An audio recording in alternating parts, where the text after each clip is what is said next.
एका बरोबर मतं मागायची आणि दुसऱ्या बरोबर जाऊन बसायची ही गद्दारी आहे। 1600 कोटी रुपये हिम्मत की किंमत नाही, गद्दारीची किंमत आहे। हिम्मत की किंमत म्हटली असेल तर एवढं झोंबायचं कोणालाही गरज नव्हती। तर तुम्ही राज्याशी गद्दारी केली तर राजा खुश होऊन गद्दारांना बक्षीस द्यायचा। दिनू मोरियाच्या भावाला सँटनो मोरियाला टेंडर देणं ही गद्दारी आहे। जो नाईट बार चालवतो त्या केतन कदमला काम देणं ही गद्दारी आहे। हे बक्षीस आहे।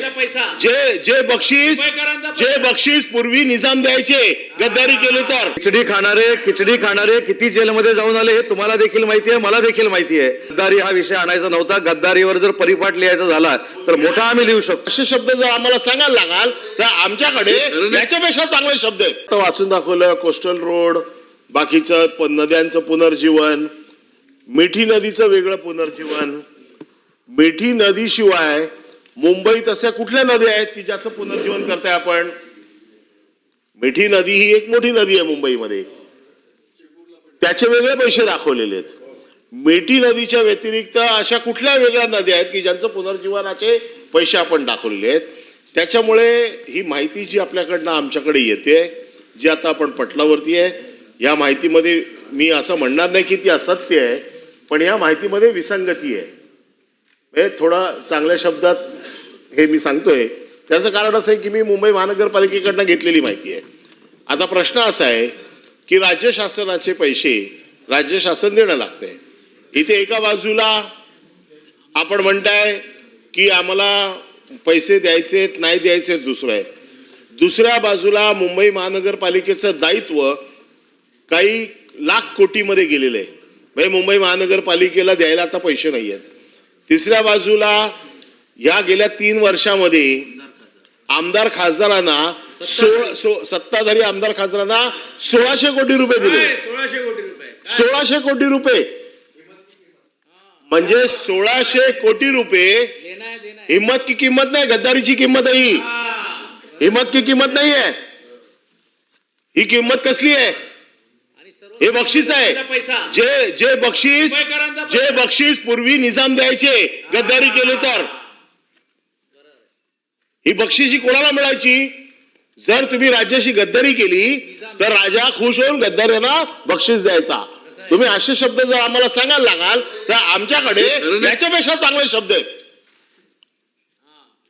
आणि म्हणून माझं म्हणणं असं आहे की तुम्ही अशा प्रकारचे पैसे एका बाजूला खर्च करताय, दुसऱ्या बाजूला राज्य सरकार पैसे देणार। माझा स्पेसिफिक प्रश्न आहे की तुम्ही आम्हाला पैसे कधी देणार, त्याचा प्लॅन सांगा, त्याचे टाइम बाउंड कधी तुम्ही आम्हाला पैसे देणार ते सांगा।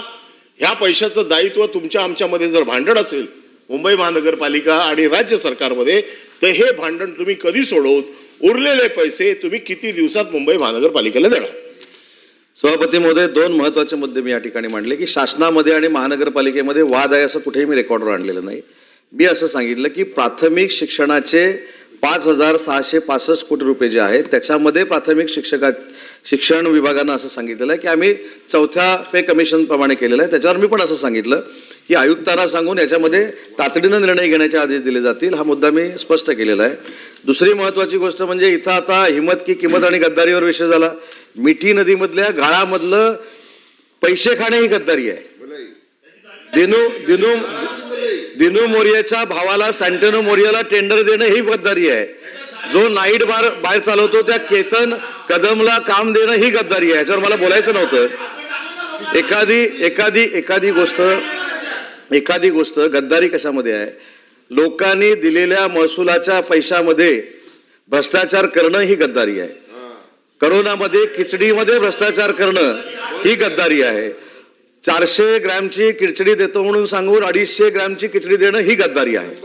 त्याच्याबद्दल मला वैयक्तिक कोणावर टीका करायची नाही, पण माझी भूमिका अशी आहे, खिचडी खाणारे किती जेलमध्ये जाऊन आले हे तुम्हाला देखील माहिती आहे, मला देखील माहिती आहे।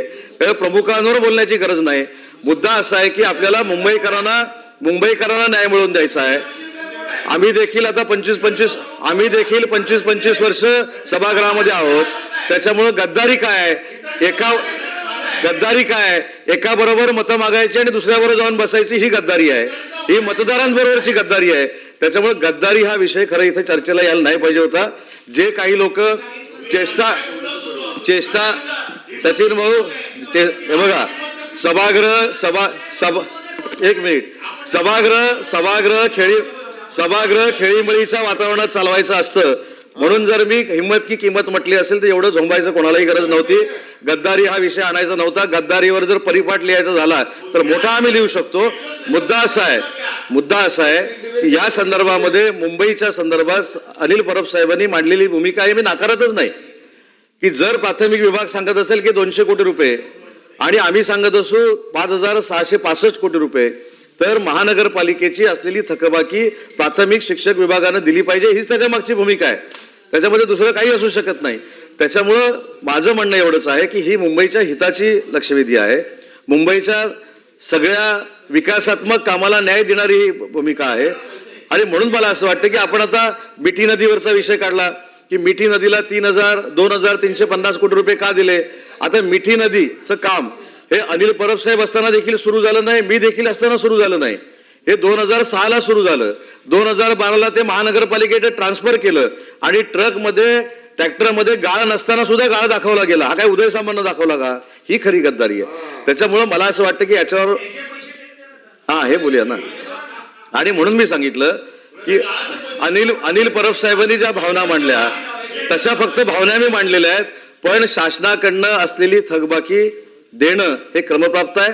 भले आम्ही टप्प्याटप्प्यानं देऊ परंतु महानगरपालिकेला अजून आहे त्याच्यापेक्षा सक्षम करण्यासाठी महाराष्ट्र शासन कटिबद्ध आहे.